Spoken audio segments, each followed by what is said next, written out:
cucunya Nabi. Nah, apalagi itu mah? Ya apalagi itu mah? Nah, ketika kita benci itu bukan sekedar orang mukmin. Kamu orang mukmin biasa aja tadi.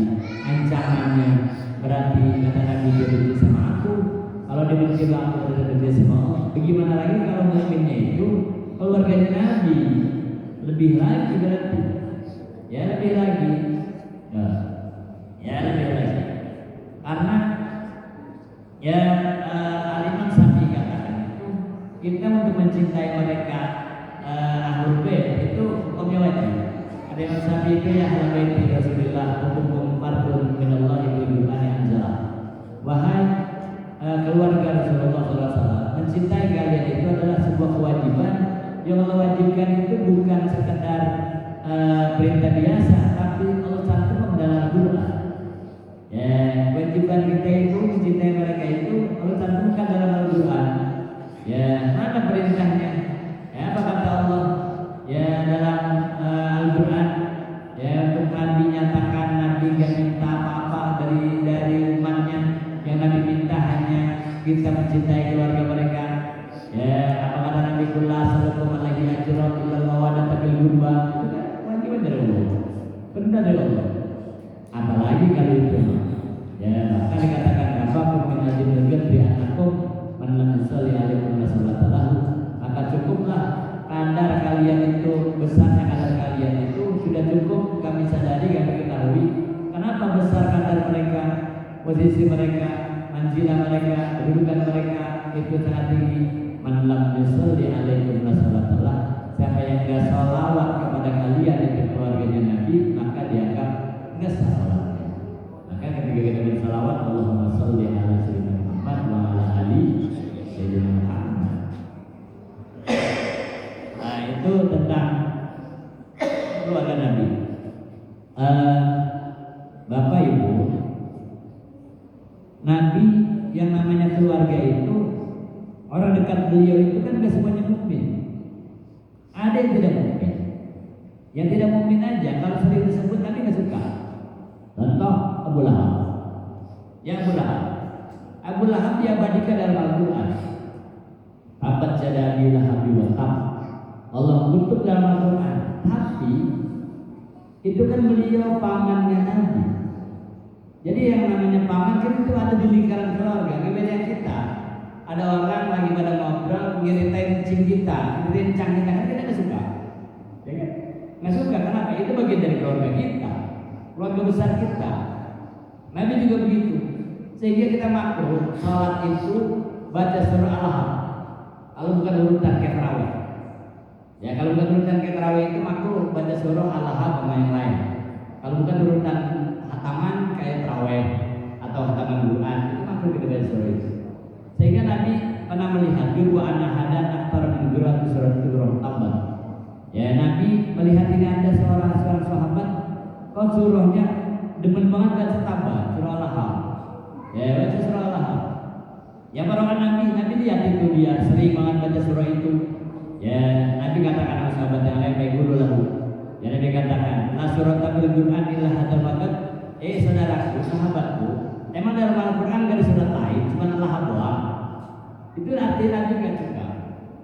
Ya Nabi gak suka. Jadi waktu kita ngaji dulu, kita ada pesan ke guru sama marhum Al-Yaham, marhum Tayyib. Dulu dapat pesan dari gurunya. Ya dalam majlis kita dipesan jangan suka baca surah Al-Ahzab. Kalau begitu urutan Al-Quran, kalau bukan urutan hataman, jangan dibaca di surah Al-Ahzab. Ya kita ngaji sama kita bagus langsung pesan dulu sama santri-santrinya. Ini kalian itu dulu kata beliau. Ini kalian besar-besar. Jadi kamu semuanya punya santri. Ya ajarkan, bilangin ke sama santrinya, jangan gampang-gampang baca surah Al-Ahzab. Kenapa begitu? Itu surat yang menyebutkan tentang bagian dari keluarganya Nabi. Nabi nggak suka terus. Nabi nggak suka. Itu yang bukan mukmin. Itu yang nyata-nyata Al-Quran sudah mengutuk. Itu masih Nabi nggak suka. Bagaimana lagi sahabat yang lain? Bagaimana umat Nabi yang lain sudah nyata-nyata Islam? Nah itu begitu. Apalagi keluarganya. Yang masih keluarga. Yang dicap saja dalam Al-Quran, yang diponis saja dalam Al-Quran. Ketika kita baca itu, maka itu hukumnya makruh. Ya makruh kita baca kalau bukan urutan, ya bukan urutan hataman kayak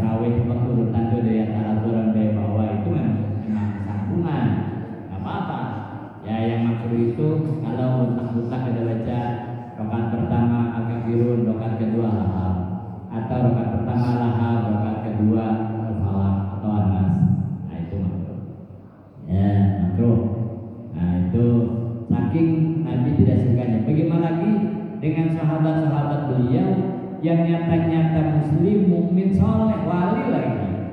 Oh, apalagi itu mah. Ya, apalagi itu mah. Jadi kalau ada orang sama kita dah, ya sama kita ada orang ngaku cinta sama kita, ya apa namanya itu cinta banget sama kita, tapi cucu kita dimusuhin juga orang kita. Jangan kita baik banget. Ya mau lebaran dibawain beras karung, ya bulan puasa dibawain korma, dibawain ini, dibawain itu, kirimin duit, kirim macam-macam. Baik banget sama kita, tapi lihat cucu kita kagak boleh nempil. Gimana balasan kita? Udah kerja ngirim dah. Cinta pasang buah. Ya, cinta mau doang sama cucu pun musuhin mulu. Nah, kita aja kan gitu. Ya coba kita punya cucu-cucu kita dicolek orang, dimarahin orang. Oh, lebih marah kita ketimbang bapaknya. Mungkin bapaknya kemarin kita kakeknya lebih marah. Nah, begitu juga sama. Apalagi yang kita benci itu keluarga Nabi. Maka kita minta dibersihkan. Ya, minta dibersihkan. Ya, jangan ikut-ikut sama orang-orang yang kemarin-kemarin itu yang membatalkan nasab, orang-orang menyatakan kebencian terhadap Ali Ba'alawi, apalagi sekelas wali, ya sekelas Habib Abdullah bin Abdullah bin Alwi Haddad. Itu udah ketahuan waliannya itu seluruh dunia mengakui beliau seorang wali Allah. Apalagi itu Abu Umar bin Abdurrahman Al-Abbas, udah nyata seluruh dunia mengakui dunia Islam beliau seorang wali Allah. Kita sekarang menafikan, meniadakan. Alhamdulillah, alhamdulillah. Ya jangan ikut-ikut. Ya jangan ikut-ikut. Itu Sayyidina Syekh Abdullah bin Nuh, ketika ada orang tanya komentari tentang anak keturunan Sarifah-Sarifah Habaib, itu namanya di kota besar. Banyak Sarifah-Sarifah yang kebawa pergaulannya dengan pergaulan anak-anak modern. Pakaiannya itu pakaian-pakaian yang apa namanya itu seronok, ya pakaian yang nggak sopan. Sehingga itu keluar pertanyaan, bagaimana itu Sarifah-Sarifah kok banyak pakai pakaian yang lebih telanjang daripada anak-anak biasa? Bagaimana itu anak hamba muda, ya yang perilaku mereka itu lebih jelek daripada anak-anak yang bukan habaib? Apa jawaban beliau? Kata gaya dia Abdullah bin Nuh, ya untuk mereka sejelek apapun itu, kata beliau, kita punya mata boleh lihat, punya telinga boleh dengar, ya tentang keburukan mereka, tentang kejelekan mereka, tapi kita punya mulut harus dikunci. Itu akhlaknya beliau. Ya dia boleh mengomentari tentang keburukan perilaku, ya orang-orang yang masuk dalam kelompok Sarifah, ya masuk dalam kelompok habaib muda. Nah, dalam media kita nggak boleh mencam. Kita boleh lihat perilaku mereka yang buruk boleh, karena kita memang menyaksikan. Kita boleh dengar ceritanya boleh, karena kita ikut mendengar orang yang melihat itu ketidakbaikan mereka. Tapi mulut kita nggak boleh komentar. Apa isinya?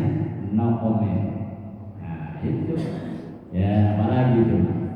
Nah kemudian yang ketiga, masuk ke dalam kelompok orang kafir adalah al-ghaflah an ta'atillah, lalai kepada melakukan ketaatan kepada Allah. Ini masuk dalam kelompok orang-orang yang syirik. Ya, masuk dalam kelompok orang-orang yang syirik. Orang-orang yang lalai, ya untuk melakukan ketaatan kepada Allah, masuk dalam kelompok yang syirik. Karena kita lihat ini di bulan Ramadan, ini kan orang kita semuanya pada puasa. Tapi nggak sedikit loh saudara-saudara kita yang sekarang ini udah lebaran. Jadi kita kalau besok ada lebaran beda nggak usah komentar. Kita boro-boro antara Kamis sama Jumat atau Kamis sama Rebo lebaran. Nah sekarang aja masih jauh udah banyak pada lebaran. Kalau udah jalan, pinggir jalan banyak pada makan bebas. Udah banyak pada minum bebas. Udah banyak pada merokok bebas. Kita gak deketan banget tukang parkirin doang di pertigaan kata puasa sambil ngerokok. Kalau kata kita tabrak kagak kena hukuman, kita tabrak aja terus sekalian. Ya, nggak kenapa kagak ngendet aja, bukan kagak ngendet sama kita, kagak ngendet sama Allah. Kan yang nyuruh puasa bukan kita. Yang nyuruh puasa bukan Habib Rahman, yang nyuruh puasa bukan Habib, yang nyuruh puasa bukan Jai, bukan Ustaz, bukan. Siapa yang nyuruh puasa? Allah yang berpuasa. Paman sahih dan minum syahrafal yusum, yang menyaksikan bulan puasa wajib puasa. Ya, di ayat pertamanya itu wahai orang-orang yang beriman, lalu bajukan kepada kalian. Allah kasih gambaran yang disuruh puasa bukan lu doang, begitu sebenarnya. Ya, ya ladina amanu kutiba alaikumus syiyam, kamu diwajibkan puasa. biar kamu tahu disuruh puasa itu kamu doang. Ya, nah, kutiba alaikum siyam, kama kutiba alal ladina min qablikum. Bagaimana disuruh puasa umat Nabi Isa, umat Nabi Musa, umat Nabi Harun, umat Nabi Idris, umat Nabi Adam, semuanya juga berpuasa. Kalau disuruh puasa bukan lo doang yang disuruh puasa, pastinya begitu. Ya, bukan lo doang. Nah, itu ya bahkan ya kata Nabi itu dari surah Mi'raj, Nabi melihat ada orang anak muda lagi diseret, belum masuk neraka diseret sambil dikebukin. Ya, Nabi Muhammad menyaksikan sebelum masuk neraka itu ada anak muda diseret oleh malaikat-malaikat pengazab, diseret sambil dikebukin. Kata Nabi Muhammad, wahai Jibril, ini contoh apa? Kok kesian banget itu anak muda, ya belum masuk neraka, pada tempat penyiksaan itu neraka. Kalau di luar neraka belum ada penyiksaan disuruhnya, tapi itu udah disiksa duluan. Kenapa itu dia? Itu gambaran apa? Apa kata Nabi Jibril? Wahai ya Nabi Muhammad, itu contoh umatmu yang datang bulan puasa nggak ngedain, datang bulan puasa ke puasa, itu dianya. Jadi belum masuk neraka udah diseret kakinya, mukanya tuh udah hancur keseret, tapi masih digituin, belum masuk neraka. Nah itu kan lalai dari ketaatan. Ya orang yang lalai dari ketaatan, nah itu ya diancam ya masuk dalam kelompok orang-orang yang kafir. Ya masuk dalam kelompok orang yang kafir, sehingga ya banyak kisah-kisah ya yang mengatakan itu tentang orang-orang yang lalai. Orang-orang yang lalai baik dari ibadah, lalai dari kematian, nah itu juga sama. Ya itu orang-orang yang lalai, maka diingatkan ya dikayakan bahwa ada seorang laki-laki dari orang-orang soleh, dia melihat ayahnya itu sudah meninggal dunia. Ya sudah meninggal dunia dan diimpikan dipertemukan dengan ayahnya. Ra'a walidahu bimana nih? Faqala ya abati, kaifa anta wa kaifa hal? Wahai ayah, bagaimana Allah balas engkau? Keadaanmu seperti apa sekarang? Apa kata ayahnya udah meninggal? Ya walad, wahai anakku, isna fid dunya ghafili wa mutna ghafili. Wahai anakku, ya kamu jangan kayak ayah. Ayah waktu meninggal dunia dulu hidup ayah itu sering lalai, tinggal kewajiban, tinggal ketaatan, yang kurang ibadah. Nah, maka ayah meninggal dalam keadaan lalai. Nah, ayah banyak mengalami ya penyiksaan dari Allah Subhanahu wa taala karena kelalaian ayah. Itu yang digambarkan oleh ya kisah-kisah. Maka ya ulama-ulama katakan itu jangan kita terlalu lalai. Ya dikatakan dalam sebuah syair, madaddahu wal ayyam wa tadbu hasil wa ja'a rasulul mautu wa ja'a rasulul mauti wal qalbu ghafil. Ya waktu itu terus berlalu, tahun berganti, bulan berganti, hari berganti, tapi hasilnya apa? Dosa lagi, dosa lagi, dosa lagi. Nah kita lupa ya bahwa urusan kematian udah menghampiri kita, udah datang sama kita, tapi hati kita masih aja lalai. Ya sering meninggalkan kewajiban, sering melanggar ke larangan. Ya naimah fid dunya ghururun wa hasratun. Ya orang yang dapat nikmat dunia tapi dia lalai, yang dapat nanti adalah hanya penyesalan. Ya wa'izka fid dunya muhalun wa batil. Ya hidup di dunia itu adalah perlaku yang mustahil, kerjaan-kerjaan yang batil. Maka itu akan membuat kita nanti menyesal. Sebelum kita menyesal, ayo kita terus berupaya untuk berada dalam ketaatan yang kepada Allah Subhanahu wa taala. Ya kita upayakan untuk meminimalisir, mengurangi kelalaian kita ya untuk mengingat Allah Subhanahu wa taala, sehingga insyaallah kita benar-benar hidup dalam iman, dalam Islam dan kesolehan yang tinggal dalam keadaan husnul khatimah. Amin ya rabbal alamin. Mudah-mudahan Allah berikan kekuatan kepada kita untuk dapat menyelesaikan pada siang yang tinggal beberapa hari lagi. Allah berikan kekuatan kepada kita untuk dapat melaksanakan qiyamul lail di malam-malam hari-hari Ramadan, untuk melaksanakan qiyamul lail salat tarawih secara berjamaah. Allah berikan kepada kita untuk dapat mentadabburkan Al-Qur'an, tadabburkan Al-Qur'an di malam-malam Ramadan, di hari-hari Ramadan. Allah berikan kebiasaan rezeki kepada kita untuk bisa berzakat, berinfak, berdonasi, ya menyumbang ya di jalan Allah Subhanahu wa taala, sehingga insyaallah kita banyak mendapatkan kelipatan pahala dari Allah Subhanahu wa taala. Inilah yang mengantarkan hidup kita bahagia di akhirat. Amin ya rabbal alamin. Wallahu a'lam bishawab. Wa billahi ilman.